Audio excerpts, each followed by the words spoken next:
Hello, welcome to the Ferra Films podcast. Today I have Justin. Justin, hello. Hello, how you doing? He's from Clever Tagline. So you want to just introduce yourself, just in case people don't know you?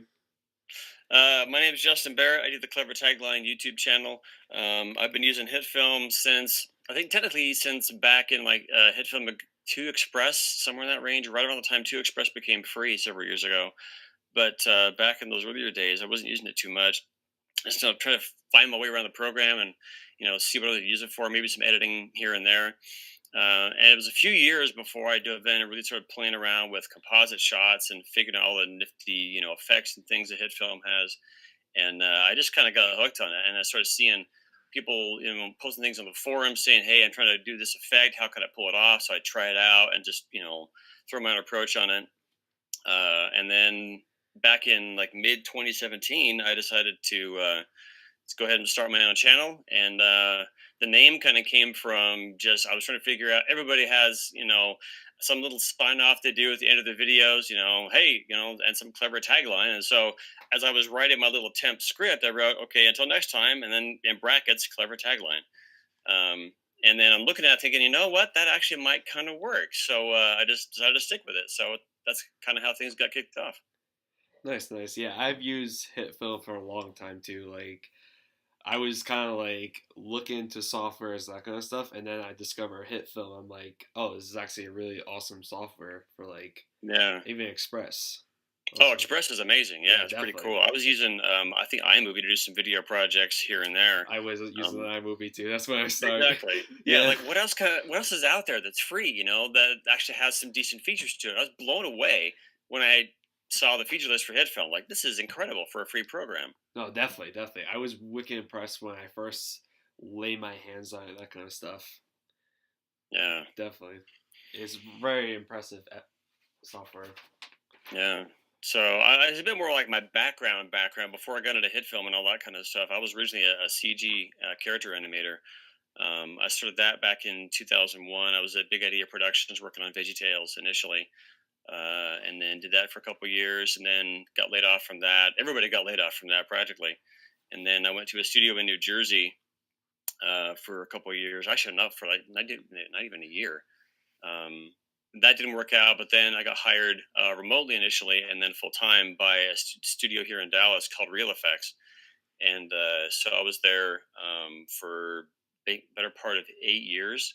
Initially as an animator, and then animation supervisor, and then transitioned to a technical role. So I was a animation TD for another 4 years, and then kind of broke away from that in mid 2012, and was kind of trying to figure out what I want to do past that, and then started to pick up all this hit film stuff on the side eventually. But I still have the animation background. I teach an animation class online. Yeah, I Been saw doing that. that for about 6 years. Nice.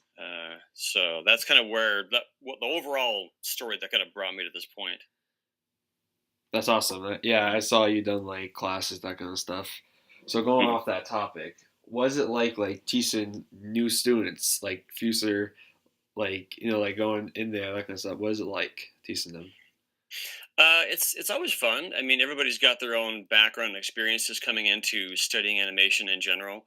The class I teach now is all about how to use Maya. It's called just Intro to Maya, and so it's primarily for those that they may have some prior experience using other animation software like Max or Lightwave or whatever, but they just don't know how to use Maya. So we're kind of what they're feeding that, or it could be somebody who's brand new to animation in general, so they have no software experience or any animation experience, period.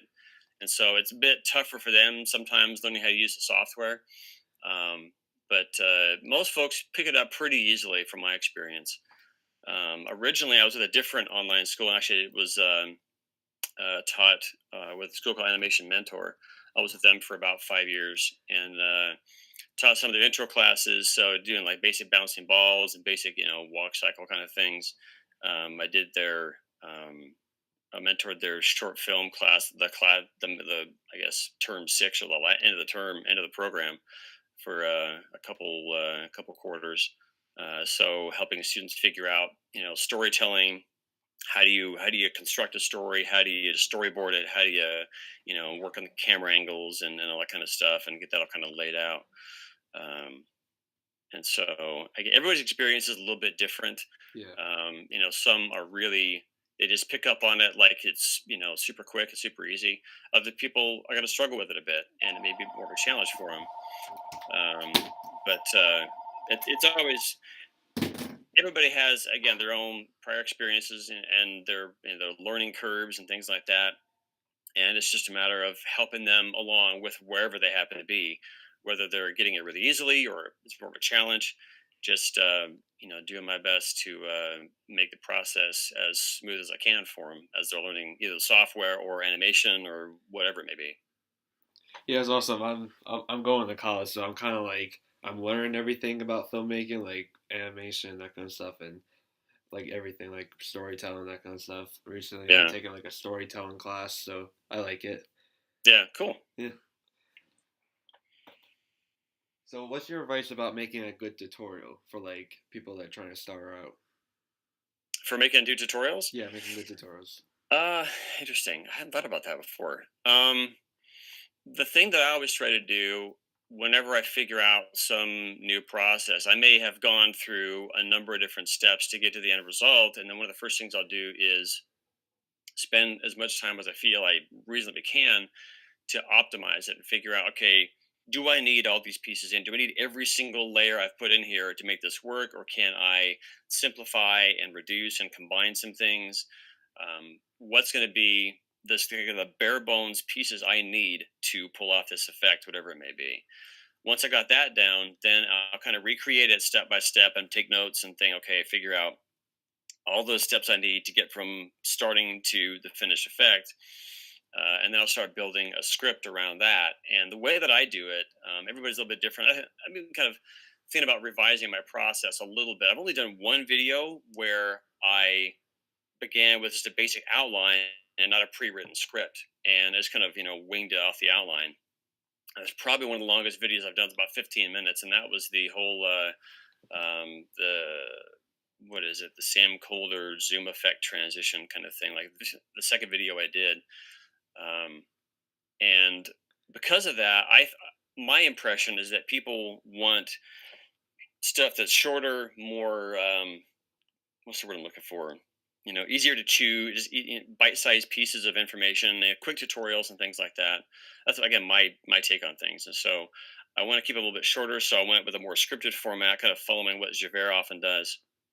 And I'll write the script out first, record the voiceover, and then what I'll do is I will actually retime that voiceover to allow gaps for me to actually do all the steps in HitFilm, and then play that back in the background while I'm screen capturing my HitFilm interface to record all actual steps, and then bring everything into HitFilm, retime it all. So I take out all the gaps that I don't need to, pull everything off, and just kind of work through it that way. But one of the critical things I think for me is making sure that, you know, I may find something I think is a really cool idea or a cool technique, but I always want to make sure that I don't just run with that first impression. I want to make sure that I've tested it enough to make sure that, is there a better way to do it, or is there a simpler way to do it? I'm always about trying to optimize the process as much as I can. Now, I'm not saying that everything that I've done has been totally perfect and totally optimized, but that's the approach I would recommend, is to, if you feel you have something that is maybe a great idea somebody might be able to use, take some time. Don't go off of that first impulse and produce a tutorial right away. Take some time to work through the process and refine things. Make sure you're clear with all the steps. Make sure you're doing all the right steps, because sometimes you might throw a step in there that might not really be needed to get that thing done. It might be extra kind of, I guess, fluff, for lack of a better word. So make sure all the steps are as condensed and refined and effective as possible, and then start working on scripting if you want to go that route, or just kind of wing it like some folks do, and kind of produce it from there. So that's kind of my main thought process on how to Yeah, produce that kind of stuff. that's awesome. That's awesome. Um, so how much work goes into animation? Like, and also like, what's the challenges for animation? I don't do like the full on CG character animation anymore, Right. but the biggest challenge for me was, I mean, the part I loved the most was getting up in front of a camera and acting out my ideas and being that character for 5 or 10 minutes. The challenge was then sitting down and doing all the technicalities of moving all the controls and keyframing everything and making sure the poses looked right, and then putting in all the breakdowns, and then having to do all the cleanup. And I love lip sync. Lip sync was never a chore for me, but more the technical side of animation was kind of challenging sometimes. The one shot that kind of like was the straw that broke my animation camel's back, you might say, the one that really kind of when I transitioned from animation to the technical stuff, it was because animation was literally causing me stress. And it totally threw me for a loop because I thought, okay, I'm going to be in animation my entire life. And I never thought it would become a stressful thing. And so I'm like, why is this stressing me out? But the shot that stressed me out most and led to that transition point was a shot at Real Effects. We're animating open season 2 or 3 for Sony. And I had a shot where Boog was walking through the forest, but he had Elliot on top of him. Elliot had McSquizzy on top of him. So the three of them wandered along in this stack. And I think Elliot was on bottom carrying Boog. Anyway, it was a weird kind of organization of characters. So there were constraints involved, and trying to manage all that stuff. Again, the technical side really kind of overwhelmed me, and I just was like just freaked out by the whole thing for some reason. Not strictly those, the constraints and everything, but just the fun of it was gone. I was not enjoying the process anymore. I loved acting things out, but then it was really just, can I do all the technical things this shot needs to pull this off in the deadline I've got? And then I got the next shot to do and the next shot to do. If it was strictly character animation, I was typically fine with that. But the more technical it became, the more that stress kind of creeped in. And it got to a point where it's just, I didn't like animating anything almost. And so once I jumped over to the TD side of things, I just stepped back from animation. And it was, I had to kind of take a breather from it for a while. Okay, now I'm forgetting what your original question was. Oh, okay. Sorry, my brain's off here. Went off on some tangent. I think you pretty much summed it, like the challenges and like what you enjoy about it, that kind of stuff. Yeah, the part I enjoyed the most was, again, getting into the characters' heads, being that character for a bit, finding, even though the dialogue was already pre-recorded, still kind of finding, like, learning more about what their motivation was, what led the character to that point, what was their mindset going into it, and then what was happening in the scene, obviously, and what was coming after that scene. So knowing the context of everything was really important. But just like getting into the character's head and figuring out, what makes them tick and that kind of stuff was always fun. And I also do live theater as well here and there, and so I like that kind of thought process of becoming somebody else for a short period of time. Animation may be 5 minutes, and maybe half an hour, and maybe whatever it takes to start working on that shot. So that's kind of the part I love about it. The challenge is, again, more the technical side of things. Although now everything in HitFilm is technical, but it's a different kind of a technical thing that I enjoy problem solving. It was partly problem solving with the characters, but it was more, okay, I technically know how to solve the problem, but then executing it and making sure that the constraints were turned on and off at the right times, and that the weight looked right and all that kind of stuff. It was just a little overwhelming. And oddly enough, I like the technical challenges of more the motion graphics kind of stuff, which is why I'm leaning more towards those kind of things when I do HitFilm projects. So I'm hoping that kind of covers what you're looking for there. No, yeah, it does. Do you have someone that inspired you for filmmaking? Oh my word, filmmakers that inspire me. Filmright, I love watching their channel. Too. They do awesome stuff. I have the. Yeah, Ballistic. Oh, you got the poster. That's sweet. Yeah. Very cool. I love that kind of stuff. I like, again, the indie filmmakers, watching what they do. So I watch Grant Film Learning, a great channel there. I remember watching a lot of Freddie Wong back in the day, a lot of his projects and the tutorials they did. Him and Brandon and Sam and Nico and a lot of those indie filmmakers online. As far as filmmaking in general, I just have a lot of inspiration, a lot of different sources. Hard to kind of pinpoint one that sticks out above the rest at this point. I love watching what various filmmakers do to tell their stories and create the worlds that they build, and whatever that may be. So it's a whole variety of different sources that kind of inspire me. Yeah, me too. I love film, right? I watch it personally every day, and there's a lot Oh of yeah, yeah. I remember seeing like the early stuff they had, back in the I guess the kind of the '90s and 2000s and whatnot. I saw some of the early stuff on their channel, and it's been really fun to watch. The growth they've had, and the bigger film projects that those guys have been doing there for so many years. Yeah, yeah, definitely. So, how did you came across like FX Home about doing that like tutorial thing on their channel? Um, how did I start doing tutorials for them? Yeah. They reached out to me. I've been doing, my own stuff. Began again in mid 2017, and I put out I think three or four. I forget how many it was, and it was just sometime that fall. I got a message or an email, I think, from them saying they like my work, and would I be interested in doing some guest spots for the channel? And I'm like, heck yeah, I'm all about Yeah. that kind of stuff. I love teaching in general. I love sharing whatever I've got, and helping to grow the community. So uh, they kind of reached out to me and said, "Do you want to do this stuff?" And I jumped on board. And every so often they'll come out and say, "Hey, we have a new slot, open for a guest spot here. Do you want to do another one?" And I've done like three for them so far, and a few also for production crate. And they again had asked me to kind of jump on board and help them out too. So I've been very, very fortunate to be collaborating with so many awesome people. Yeah, that's awesome. That's awesome. Do you have any like favorite films that you like that interest you? Oh my word, favorite films. I could Yeah. start way, way back in my childhood. Oh my goodness. Yeah, there's a lot of I them. mean, a lot of animated stuff back in the earlier days, yeah, especially like the shorter films that Disney and them put out. Um, Oddly enough, the feature films don't really jump out to me.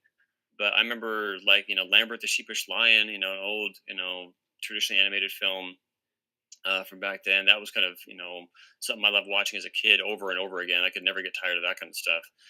Um, CG kind of stuff came along, and Toy Story made a huge impact on me, because that's really what showed me that you can take computer animation, which I was loving at the time, and tell engaging stories with it. Matter of fact, I can picture where I was sitting in the theater when the first trailer for Toy Story hit the screen. I'm like, holy cow, they're actually doing it. And I'd seen Pixar's work before. I've been watching them through all their short films and everything, and that just made a huge impact on me. So Pixar's always been a great influence. A lot of stuff the Blue Sky has done, um, Rhythm and Hughes, and I mean, just a lot of Toy Story, Bugs Life, the short stuff, all through that range. Um, More, I guess, traditional filmmaking. I love a lot of the Mission Impossible films that Oh have come yeah. out. Um, Trying to think of anything else. I mean, there's so many, a lot of different genres and just styles, and um, I like I like a whole lot of different kinds of. It's really hard to pinpoint, much beyond that. Oh yeah. Um, I get though. Unfortunately, with the work schedule I have these days, I don't always get to go out, and just the state I'm in, primarily doing freelance work. I'm still kind of trying to build up some things on the side with that, and so I don't get out to the theater as much as I would love to. So I actually haven't seen a lot of the more recent films that have come out. But I got a massive list of things I want to see Yeah, me once I too. get out to it, or they come on Netflix or whatever that is. So, Yeah, me too. I work at a movie there, so I'm in projections. oh, so you got the inside scoop. Yeah, I control all the projectors for the theaters, so Yeah, that's that's my job. cool. Yeah, I like it. And do you have like any future plans for your channel or anything else that you want to achieve from 2019? Or Um, if you can't I've share it's been fine. I've been really thinking about growing. I want to get on a more regular production schedule with things. I was hoping to actually have part two of the LED tutorial done by the end of this week, but then looking at my other schedule, I'm not sure it's going to happen or not. We'll see. Um, but I want to become more regular with that. I want to actually start producing some actual products that people can use in HitFilm to make it work easier. One of the things I've been kind of targeting in my mind is for like a product line to come out with. I mean, there's obviously like the high end level stuff, like what Andrew Kramer is doing with Video Copilot. Massive products he produces out there. But an area where I want to focus on is producing things that make just the average person's use of HitFilm that much easier, like building transition packs and lower third packs and stuff to make that kind of a part of the process a little more streamlined for folks that don't maybe want to learn more about the ins and outs of compositing and the layers and that kind of stuff. um, Finding ways to make just the basic editing process easier for them to get through.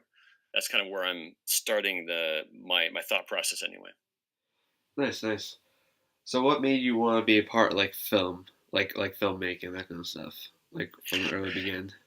It's really about telling a story, and even telling stories too, making tutorials. But I've always just loved the process of storytelling, whether it's theater or whether it's animation or filmmaking in general. I'm starting to get other ideas of not really full on films necessarily, but just ways of taking the tutorials that I produce and have it be less about, okay, we open up and boom, we're writing a screen share right away, or some on screen demo of whatever it is.